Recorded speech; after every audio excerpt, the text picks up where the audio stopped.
জীবনের সব সমস্যা ইচ্ছের ওপর নির্ভর করে। না তো কেউ দুঃখ চায় আর না কেউ কম চায়।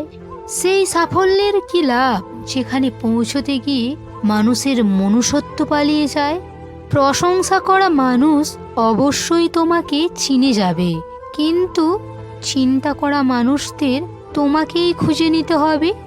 যদি কোনো পরিস্থিতিতে তোমার কাছে সঠিক শব্দ না থাকে, তবে শুধুই হেসে দাও। ভুল শব্দ সমস্যায় ফেলে দিতে পারে, কিন্তু হাসি সব সমাধান করে দেয়। এক ব্যক্তি এক সন্ন্যাসীকে জিজ্ঞেস করে, প্রভু, উৎসব পালন করার সব থেকে সুন্দর মুহূর্ত কোনটি?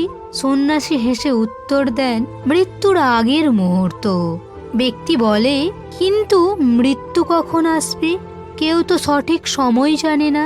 সন্ন্যাসী হেসে বলেন, প্রতিটা মুহূর্তই জীবনের শেষের আগের মুহূর্ত ভাবো। স্কুলের পরীক্ষায় তুমি কারো নকল করে পাস করে যেতে পারো, কিন্তু জীবনের পরীক্ষায় তুমি এটা পারবে না। কারণ এখানে সবার প্রশ্নপত্র আলাদা, সবার উত্তরও আলাদা।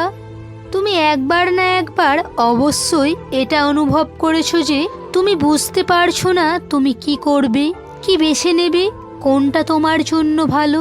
তখন তুমি আশেপাশের লোকজনকে দেখো, তখন যাকে সফল এবং খুশি দেখো তার মতো হতে চাও। সোজা ভাষায় অন্যকে অনুকরণ করতে চাও।